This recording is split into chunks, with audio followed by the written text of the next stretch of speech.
bienvenue à toutes et à tous. Je suis Marius, j'espère que vous allez bien. Vous savez pourquoi je suis là, je vais vous parler de Fastlane.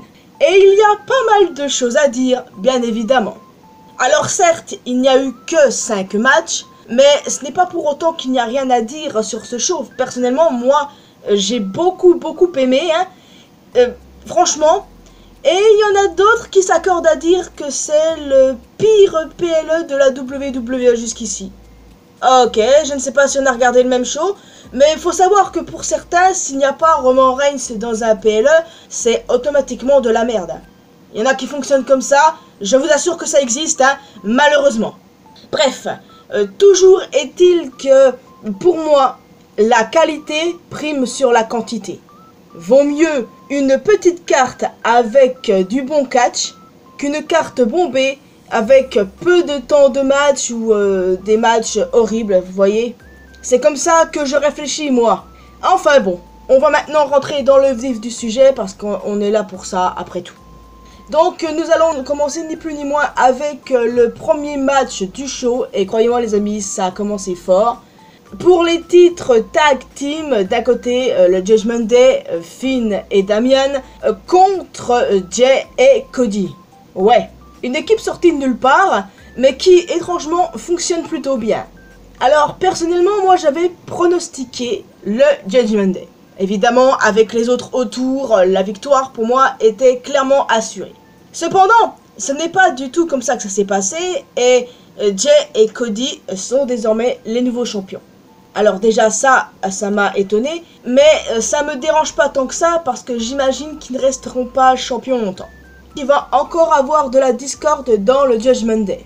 Déjà que Priest n'aime pas du tout JD McDonagh, bah là ça va lui donner une raison supplémentaire pour le détester. Ça va chier. La discorde va revenir au sein du Judgment Day, j'imagine. C'est même assez logique. Par exemple, Priest qui va blâmer McDonagh, Finn prendra sa défense, qui va encore avoir une embrouille entre les deux, et Rhea qui calme tout ce bon monde et qui lance un ultimatum aux deux. Ouais, c'est très possible parce qu'elle a fait la même chose avec Dum Dum, du coup, qui a récupéré le titre North American. Alors, peut-être que ça va se passer comme ça, mais bon. J'ai hâte de voir le Raw de ce soir pour voir ce qui va se passer dans le Judgment Day et puis voilà quoi. Et puis pour Jay et Cody, il y a une conférence de presse après le show. Ils étaient littéralement torchés les mecs. Ah mais oui, ils ont célébré à fond leur victoire. Je ne sais pas si vous avez vu la vidéo, mais franchement regardez-la, c'est pépite. C'est vraiment drôle. Match suivant, un 6-man tag team match. D'un côté la LWO et de l'autre les Hurt Profits. Ils n'ont pas de nom d'équipe concrète, mais j'aime bien les appeler comme ça. Alors oui, Ray et Santos étaient tout seuls, au tout début du match évidemment, mais à la toute fin du combat, c'est là que leur joker, on va dire, est arrivé. Et évidemment, il s'agit, comme beaucoup le pensaient, de Carlito. J'ai popé de ouf quand il a débarqué les gars. J'ai remarqué qu'il n'avait pas la même musique, le même theme song. Bon, je l'ai réécouté en profondeur un peu plus tard. Le peu que j'ai entendu, bah ça va, il y a bien pire. C'est pas dégueulasse, donc là en soi ça me dérange pas. Et puis ça prouve qu'il va rester, parce qu'il y avait des tas de rumeurs comme quoi il avait re-signé et tout. Et là c'est enfin concret. Là on l'a enfin, parfait. Carlito is back les frères. Ah, il m'a manqué. Maintenant, on verra bien si les rumeurs qu'il y avait sur Kerry Sane ou encore les Authors of Pain sont réelles. En tout cas, pour Carlito, c'est bon, c'est officiel, on en revient peu dessus et j'ai super hâte. I spit on the face of people who don't want to be cool. Je kiffe. Bon, ok, la LWO a gagné, j'avoue que j'avais pronostiqué les Hurt Profits. Et du coup, ce qui me fait un petit peu chier, c'est parce que le groupe est quand même récent, vous voyez. Et, enfin, je sais pas. Le groupe est récent, ils viennent de perdre. J'avoue que c'est quelque chose qui me rend un peu triste parce que, voilà, c'est le Hurt Business 2.0. Et là, ils ont perdu. Logique, en même temps, Carlito n'allait pas perdre dès son retour. Je suis d'accord avec ça, il n'y a pas de problème. Mais voilà, je sais pas. Il faut que le groupe de Bobby se renforce un petit peu plus que ça. Maintenant, si on compte Carlito, la LWO, ils sont au nombre de 5, enfin 6 avec Zelina. et les Earth's Profit sont que 3. J'ai entendu dire que la WWE envisageait de mettre Odyssey Jones dans le groupe, ce qui serait vraiment une bonne chose parce que le gars il a été drafté lors du draft et du coup il a absolument rien fait depuis qu'il a été drafté à Raw. Alors bon écoutez, si ça lui permet de faire quelque chose, moi ça me va, il n'y a pas de problème. Donc on verra bien ce qui va se passer cette semaine, déjà pour commencer. Match suivant, le Triple Threat pour le titre féminin les amis, Io Sky, Asuka et Charlotte Flair. J'avoue que j'avais de sacrées craintes concernant ce match-là. Pour moi, j'avais déjà en tête que Charlotte allait redevenir championne. J'adore Charlotte, il n'y a aucun problème, mais mon problème à moi, c'est qu'elle tourne toujours autour des titres. Et ça me fait un peu chier, littéralement. Mais voilà, là, le fait est, c'est que Io a conservé, c'est tout ce qui compte pour moi. Mais en tout cas, la femme du match était très clairement Charlotte. Il n'y a aucun problème, parce que bon, je l'adore, je l'ai déjà dit. Mais voilà, qu'elle tourne autour des titres, moi je souffle fort, je pense qu'on souffle tous fort. Mais bon, voilà, maintenant allez savoir ce qui va se passer et j'espère vraiment que Charlotte va passer à autre chose. Mais je ne sais pas pourquoi, je pense qu'elle va continuer à tourner autour du titre, ce qui me fait un peu chier, mais bon, voilà, j'arrive pas à la détester. Et puis même, elle mérite pas toute la haine qu'elle se prend sur les réseaux sociaux. Juste pour un moonsault bien réussi, les gens disent que c'est le pire. Magnifique.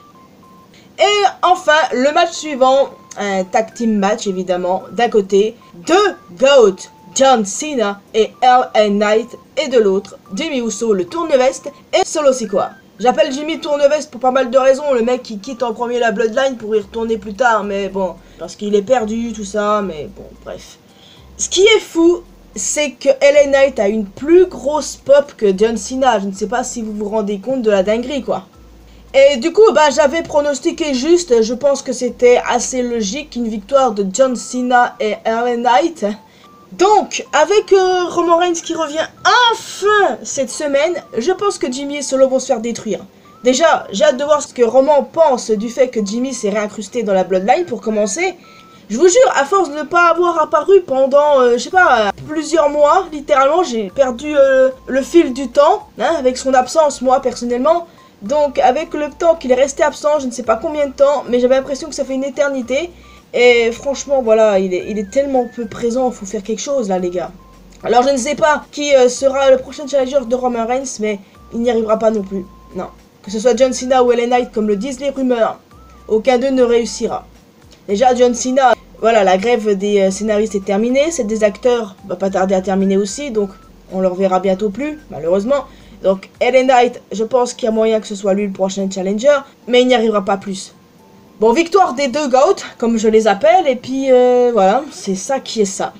Et le duo John Cena et LA Knight est génial. Et il est déjà temps de parler du dernier match de la soirée pour le World Heavyweight Championship, Seth freaking Rollins contre Shinsuke Nakamura. Alors, il s'agissait d'un last man standing très violent. Clairement le meilleur match de la soirée, je pense qu'on est assez d'accord pour dire ça les gars. Les deux se sont vraiment donnés et c'était vraiment un match incroyable et magnifique. Et moi je vous jure, ça me fait vraiment stresser avec le dos de Seth Rollins, vraiment. Mais le fait est qu'il a gagné. C'était assez logique parce que, comme je l'ai déjà dit plusieurs fois, quand tu as quelqu'un qui domine une rivalité, généralement il perd son match PLE. En général c'est ça. Et du coup, c'est ce qui est arrivé. Shinsuke a dominé tout le long de la rivalité. Et le fait qu'il ait perdu ne m'a pas vraiment surpris pour le coup. Alors, bon, Rollins a conservé. C'est parfait. Mais j'avoue que j'étais pas contre l'idée de voir un Shinsuke champion. Ça, je prends. Mais après, bon, certains gueuleront en disant c'est un champion qui ne sait pas trop parler anglais. Et pour faire des promos, tout ça, ça serait pas ouf. Oui, bon, d'accord, c'est pas faux. Mais même, ça m'aurait vraiment pas dérangé. Donc maintenant, allez savoir qui sera le prochain challenger de Rollins. J'ai tendance à penser que ce sera Drew McIntyre. Je pense totalement même que ça pourrait être lui. Et j'aimerais beaucoup, parce qu'il va pas tarder à sombrer du côté obscur. Mais il y en a d'autres qui veulent absolument que ce soit CM Punk. Oui les gars, je parle de CM Punk pour une bonne raison. C'est que les rumeurs en ce moment s'intensifient, c'est trop une dinguerie les gars. Je sais pas si vous vous rendez compte à quel point en fait c'est devenu de plus en plus évident. Moi c'est ce qui m'inquiète. Alors s'il a vraiment changé de comportement, qu'il se tient à carreau, qu'il fait tout bien, Ok, je lui donnerai une seconde chance. Mais par contre, dans le cas inverse, non. En soi, je ne suis pas d'accord, mais s'il change et tout, oui, je reverrai mon jugement, bien évidemment, il n'y a pas de problème. Mais là, mon avis officiel, c'est non. Ça ira, ça ira. On va se contenter de Carlito, Kerry-sen, les Author of Pain et aussi du potentiel retour de Randy. Mais non, désolé Punk, reste en retrait, je t'en supplie. Je me suis assez engueulé la semaine dernière hein, avec des pro-Punk ou des haters de Edge. Je me suis pas mal pris la tête avec des gens et je peux vous dire que les pro-Punk c'est vraiment les pires. Pire que les pro-Reigns, limite j'ai envie de vous dire, hein. C'est trop une dinguerie. Enfin bon, concernant Punk, j'ai mon propre avis là-dessus, je n'y reviens pas et puis on verra bien. La WWE c'est pas la EW, donc voilà si et ça, mais même, je veux rien savoir de Punk moi, non, rien du tout. Le show était très bon, vraiment, il y a eu de bonnes surprises comme le retour de Carlito ou encore Cody et Jay qui deviennent champions avec le Judgment Day autour. Pour moi, ils n'avaient aucune chance, mais c'était inattendu. Et ce qui est cool, c'est qu'on a aussi pu voir en début de show, avant que le premier match ne commence, Jade Cargill rencontrer Triple H. J'ai trop hâte de voir Jade Cargill débuter, moi les gars. Enfin bon les amis, il est temps pour moi de vous laisser ici. N'hésitez pas à me donner votre avis en commentaire sur ce show, qu'est-ce que vous en pensez. Et je suis aussi curieuse de connaître votre avis sur le cas CM Punk. Si comme moi, vous êtes pas très confiant, que vous avez zéro confiance en Punk et que vous ne voulez pas le revoir, dites-le moi. Parce que j'ai l'impression qu'on est une minorité à ne pas vouloir de son retour, hein, étrangement. Et ça me casse la tête de passer mon temps m'embrouiller avec eux. Les pro-Punk, j'entends bien. Et puis bon, si vous voulez le revoir, n'hésitez pas à me le dire, mais dans le calme. Hein. Donc voilà, en plus d'un commentaire, n'hésitez pas à laisser un petit pouce bleu, ça fait toujours plaisir. Vous pouvez me retrouver sur mes réseaux sociaux, les liens sont comme d'habitude dans la description.